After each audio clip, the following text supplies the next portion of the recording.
What is good government without a standardized measure of living for its masses and the benefit of social amenities for everyone, for its citizens also? Happy 61st anniversary, Nigerian. Happy independence, Nigerians. This is the program ECWA Headquarters Update, where we will compare the growth of ECWA compared to that of the nation. And on the table this day, I have the PRO of ECWA in the person of Mr. Romanus. You're welcome. Thank you very much, sir. And I have the Director of EMS in the person of Reverend Mark Phillips. You're welcome, sir. Thank you for having me. And also the Director of Government Microfinance Bank in the person of Mrs. Hawa Kasim. You're welcome, ma.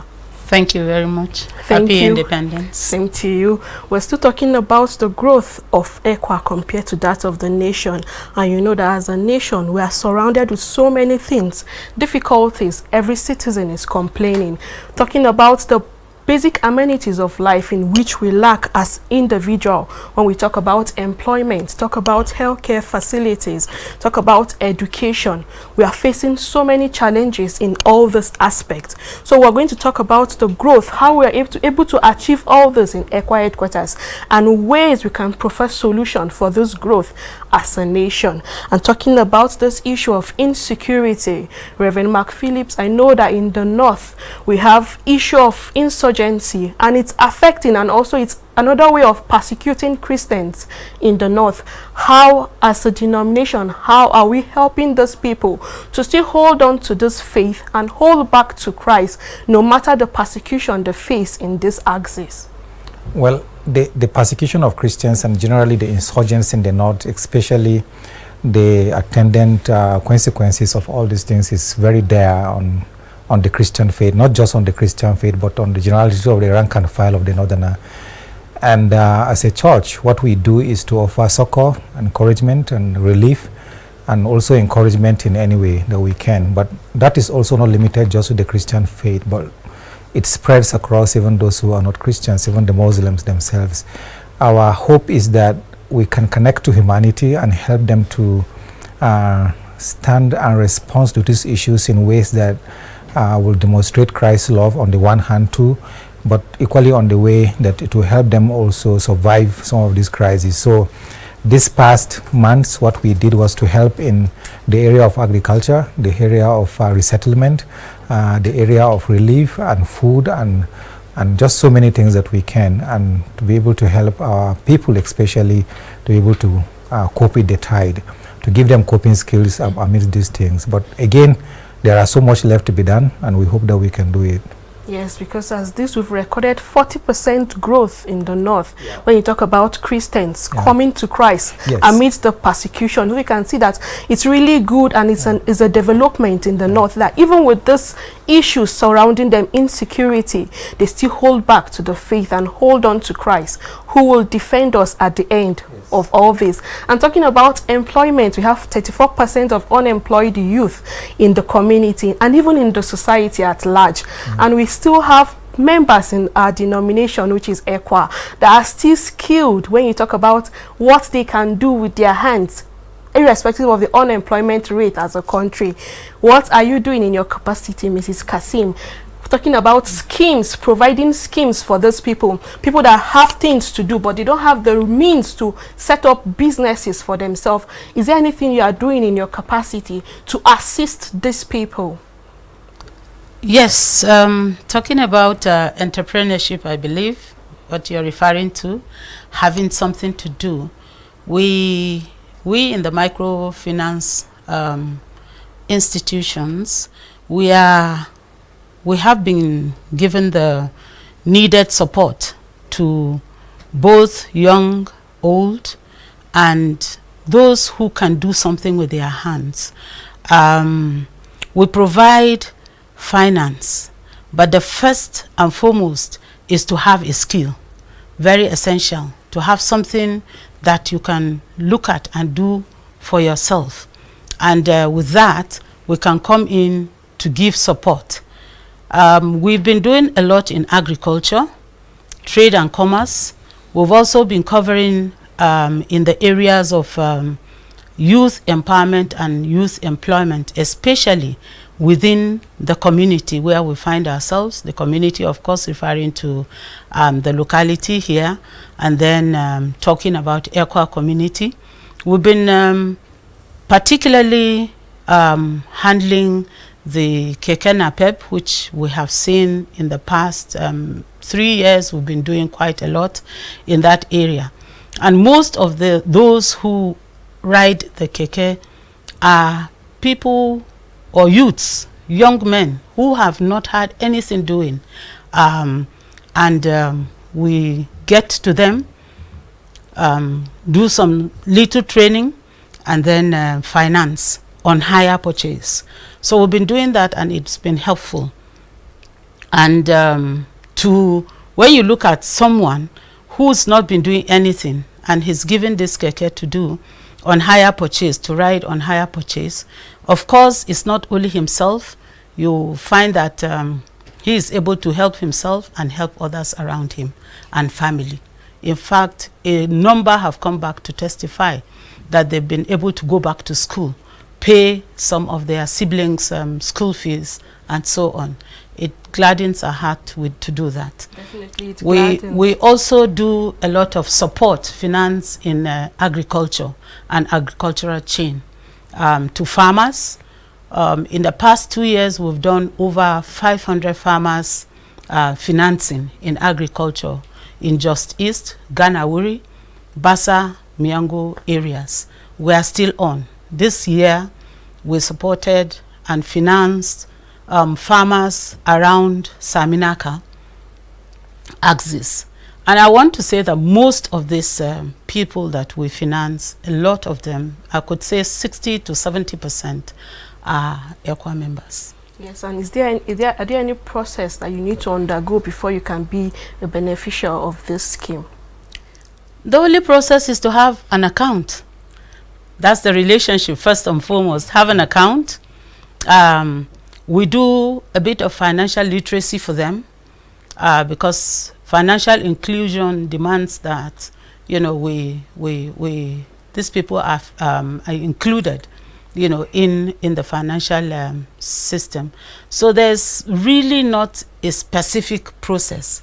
The process is just for you to have an account, and then we engage, and we do the little training we need to do, and then give the finance and follow up. Yeah, and talking about the communication aspect, communication is key and important. Talking about the 89 DCCs in ECWA, how have you been able to pass across information to this DCC without having issues of rumors and communication getting to people it's supposed to get to? Talking about your capacity as the PRO of ECWA. Thank you very much, Tosin. The fact that communication and giving the right information is important in any society, and being a church setting, it's that important. It's even more important than any other setting, because you're dealing with a set of people who understand what they are doing, who have a goal, and who also want to achieve the goals that they have set for themselves. ECWA is a very large denomination, and we have developed some simple forms of communication, information passage, and also getting feedback from the church. In the first place, the ECWA having 89 DCCs, also from the grassroots have what we call local church board, which is a council at that level, and then to the whole congregation. At the next level, you have the local church council, where you have a number of churches, local churches that make up that, and they have a local church overseer, local overseer. Then at a higher level than that, you have the district church council, which is what you're talking about now. And so ECWA has laid herself in such a way, in such a structure, that we are able to come from the top and reach through the structures that are there to those at the grassroots, and also receive information from there to the top.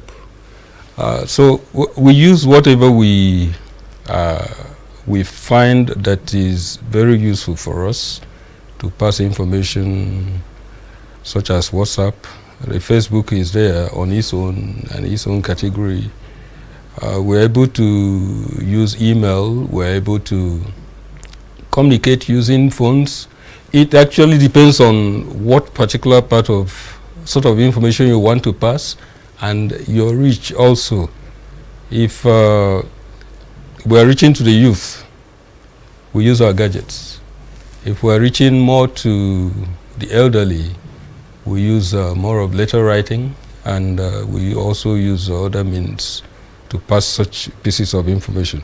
But information passage and reception at ECWA is not a difficult thing to do, because it's an open thing, and people have layers of authorities that we have created through which these pieces of information can be reached. I don't think we are stopping anybody from getting necessary piece of information from ECWA. Yes, at this point in time where we have issues where there are some states now where the communication have been cut short, like Zamfara State and even Kaduna State at this point, where they are not having they're having issues with communication as a way to curb insecurity. Are these means and these modes of communication still useful even at this point in time? Not very, very useful, unless the people who want to pass those pieces of information to have moved out of the localities where we can't reach them using these other means of information. So somehow we are having to go back to how we started before we reached to this level of technological development. But we still find means of reaching to them and being able to communicate whatever we need to communicate to them. We do believe and hope that it's not going to be a very, very long struggle between the new laws that the government has put in place. Hopefully it comes to, I guess the problem should be solved soon. So we go back to where we are and even improve more. Yeah, we are hopeful that the problem will come to an end very soon. And talking about the EMS also, we have about 1,600 pastors in the field. What are we doing concerning their welfare? Because even on the field now, they are still faced with some hitches themselves and also their families. So what is EMS doing concerning the welfare of these pastors and providing materials when you talk about relief for these people to make the work very easy for them even on the field? We actually have 1,970 missionaries in the field, and what we are doing currently from today, 1st October, their salary structure 2016, and all the missionaries in the field are entitled to this. And so every missionary will never have to receive any amount, 10,000, 20,000, not anymore. That is buried from this day. And then not only that, we have connected with Central Bank and about 6 NGOs currently that will help missionaries improve their agriculture. We want to go into massive agricultural product. We believe that ECWA in the next 3 years will be a clear leader in the full supply chain in the country, both for internal and external purposes. And not only that, we are creating massive dry season farming, which will commence from this dry season. We are having to build massive irrigation systems and water systems, industrial water tankers and boreholes in different parts of the country. And then we are procuring fertilizer. This year alone, we distributed over 15 trucks of fertilizer to different farmers at no cost, at no interest to farmers, and they are free to pay till they harvest, and not just the harvest, till around May when the crops are viable enough to get money. And then we are equally encouraging farmers with television and TV, and this is dual purposes. It will serve both economic purposes and evangelistic purposes. And we are advancing. We are building clinics in different mission fields and schools. And so we want to approach the gospel both as evangelistic bridges, but as human capital development as well. We want every missionary to be able to be happy where he is. And not only that, very soon we'll roll out our urban church planting. We want to have PhD holders, master's holders in the mission field. And currently what we are doing through the Golden Supporter Initiative and the History's Handful, we have 4 funding formulas currently. And what we want to do, and you can join us in this, and is to raise massive, massive support. We want to build workshops in every state, and every workshop will cost about 10 billion naira. And what we want to do, we want every rank and file of youth member in ECWA to become self-employed. We're not talking about skills that we know. We are talking about real skills, like massive skills. Let me give you just one example. Now, let's talk about carpentry, for instance. It's not the carpentry you know. We have Nigerians import things from Turkey, from Dubai. We want our young people to be able to do the same things, so that people don't have to travel. We can do it for export purposes, for whatever purposes, and we are equally connecting with the rank and file of the wealthy around ECWA who will be able to involve in export and import purposes. We want to produce. We want to become a financial voice in this country, not just for families, not just for our country, but even for our nation. We will be able to check all these menaces, and we are on the way. And not only that, but even to help every single person in the country. So we are currently regrouping, and believe me, we'll bulldoze this nation by the grace of God. Amen. Talking about communication, which is effective and it's key in our country. How do you communicate effectively with people and also manage conflict? Because communicating and dealing with a whole lot of people is really essential and it's very sensitive. How do you deal with issues of conflict arising from different departments in the organization? Well, it's not just different departments. ECWA with 89 DCCs and close to 7,000 local churches. You'll agree that the church has grown and multiplied over the years. And as everyone knows, it is that conflicts are inevitable. But the way you are able to handle such crises and conflicts will help the church to gain from it or lose from it. What we have tried to do, or what we are doing, is help ECWA members to understand their key roles from the scriptures, that each of us is gifted differently, and the giftings that we have will help us to focus in multiple areas. And this will help each person to understand his role as far as his or her calling is concerned. And this helps to minimize conflicts a lot. But where conflicts are arising, we face them, we talk about them, we get the people that are concerned or in them to discuss.